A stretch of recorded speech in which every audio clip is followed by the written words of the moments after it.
ब्रजभूमि के शेरगढ़ गांव में एक पुण्यात्मा बालक ने जन्म लिया, जो आगे चलकर महान भक्त त्रिपुरदास जी के नाम से विख्यात हुए। उनके पिता शाही दरबार में मंत्री थे और पूरे गांव में उनकी प्रतिष्ठा थी। बालक त्रिपुरदास बचपन से ही अत्यंत सरल, विनम्र और भगवान की भक्ति में रुचि रखने वाले थे। जहां अन्य बालक खेलकूद में मग्न रहते, वहीं त्रिपुरदास एकांत में बैठकर भगवान श्री कृष्ण के नाम का स्मरण करते रहते। उनकी आंखों में बचपन से ही भक्ति का अद्भुत तेज था। एक बार उनके पिता राजकाज के किसी कार्य से उन्हें अपने साथ आगरा से गिरिराज गोवर्धन ले गए। वहां पहुंचकर उन्होंने श्रीनाथ जी के मंदिर में प्रवेश किया। मंदिर की पवित्रता, वहां के वातावरण की दिव्यता और सबसे बढ़कर ठाकुर जी का अनुपम रूप देखकर त्रिपुरदास का मन श्री कृष्ण की ओर खिंच गया। वहां वे ठाकुर जी के दर्शन में इतने लीन हो गए कि अपने आसपास की सुध बुध तक भूल गए। ठाकुर जी का वह मनोहर रूप, श्याम वर्ण, पीतांबर वस्त्र, मुकुट में मोर पंख, अधरों पर मंद मुस्कान त्रिपुरदास के हृदय में बस गया। उन्होंने वही मन में निश्चय कर लिया कि अब वे अपने गांव नहीं लौटेंगे। उनका जीवन ठाकुर जी के चरणों में ही बीतेगा। पिता ने बहुत समझाया, पर त्रिपुरदास का निश्चय अडिग रहा। विवश होकर उनके पिता ने वहीं के एक प्रतिष्ठित व्यापारी से कहा कि कुछ दिनों तक इस बालक का ध्यान रखें, फिर लौटकर वे उसे लेने आ जाएंगे। पिता उन्हें छोड़कर चल दिए, लेकिन लौटते समय मार्ग में कुछ डाकुओं ने उन्हें घेर लिया। लड़ाई में वे वीरगति को प्राप्त हो गए। यह समाचार जब गिरिराज गोवर्धन पहुंचा तो त्रिपुरदास को भी ज्ञात हुआ। त्रिपुरदास को क्षणमात्र दुख तो हुआ, परंतु तुरंत उनकी आंखों से आंसुओं की धारा बह चली और उन्होंने ठाकुर जी के श्री विग्रह की ओर देखकर कहा, हे मेरे नाथ, आपने ही तो मुझे बुलाया था। अब आप ही मेरे पिता हैं, आप ही माता हैं, आप ही सब कुछ हैं। मुझे इस संसार में अब और कोई संबंध नहीं चाहिए। इस वचन के साथ उन्होंने अपना सर्वस्व ठाकुर जी को अर्पित कर दिया। उनके हृदय में अपूर्व शांति का संचार हुआ। उनकी यह भक्ति देखकर स्वयं वल्लभाचार्य महाप्रभु, जो श्रीनाथ जी के सेवक थे, चकित रह गए। उन्होंने बालक से मिलने की इच्छा प्रकट की। त्रिपुरदास वल्लभाचार्य जी के चरणों में गिर पड़े और बोले, प्रभु, अब मेरा कोई नहीं, ठाकुर जी ही मेरे सर्वस्व हैं। मुझे दीक्षा देकर स्वीकार कर लीजिए। वल्लभाचार्य जी की आंखों में करुणा छलक आई। उन्होंने त्रिपुरदास को दीक्षा दी, मंत्र सिखाया और सेवा, साधना व भक्ति का रहस्य समझाया। कुछ समय तक त्रिपुरदास वल्लभाचार्य जी के साथ रहे। फिर वल्लभाचार्य जी ने उन्हें आदेश दिया कि वे अपने पिता के राज्य लौट जाएं और वहीं रहकर भगवत सेवा करें। गुरु आज्ञा का पालन करते हुए त्रिपुरदास शेरगढ़ लौट गए। वहां के राजा ने उन्हें उनके पिता के स्थान पर मंत्री नियुक्त कर दिया। मंत्री बनने के बाद भी त्रिपुरदास जी के हृदय में वैराग्य और भक्ति ही बनी रही।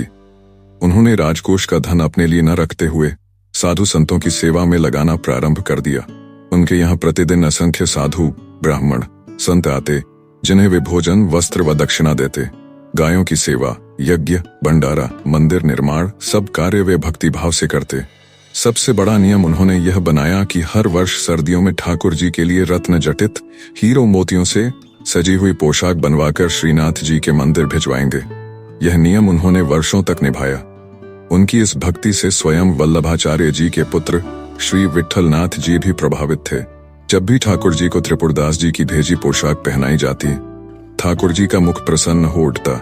यह देख सब समझ जाते कि इस पोशाक में विशेष प्रेम और भाव का संचार है।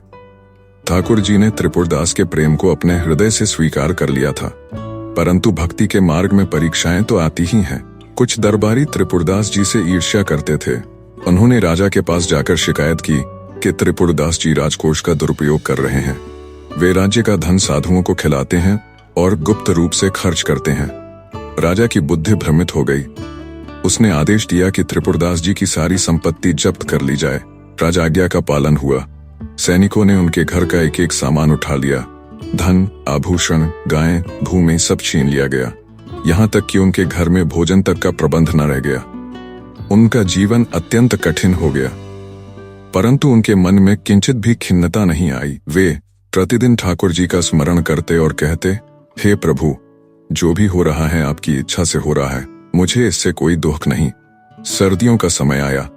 त्रिपुरदास जी को स्मरण आया कि हर वर्ष इस ऋतु में वे ठाकुर जी के लिए नूतन पोशाक भेजते हैं।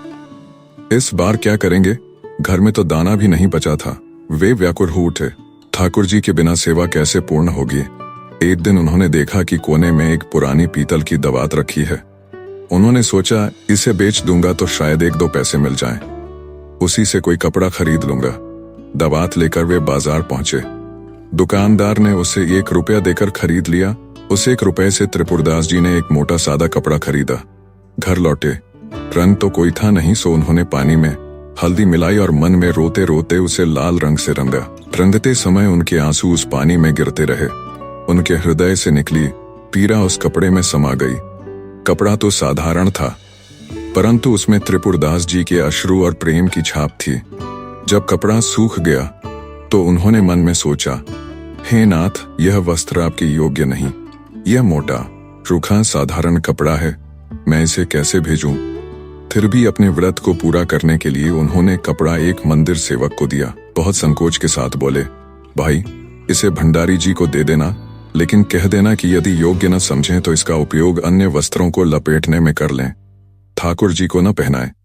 सेवक ने कपड़ा ले जाकर भंडारी को सौंप दिया।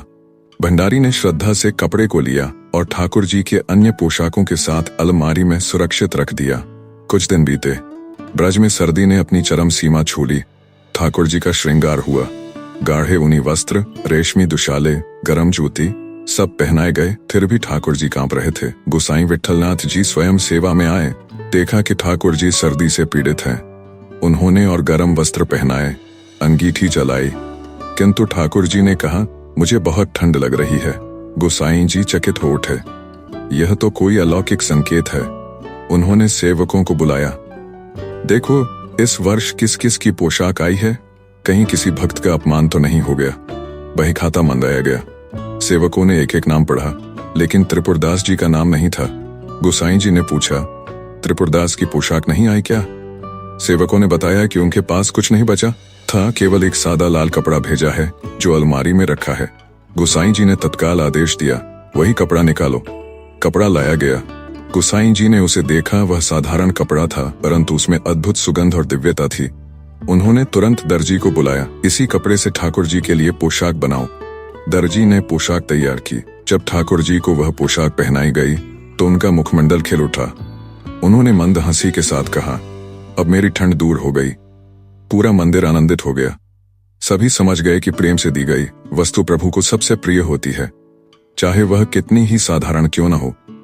त्रिपुरदास जी का त्याग और भक्ति रंग लाई थी। उनका वह आंसू भरा कपड़ा ठाकुर जी ने स्वेच्छा से स्वीकार कर लिया था।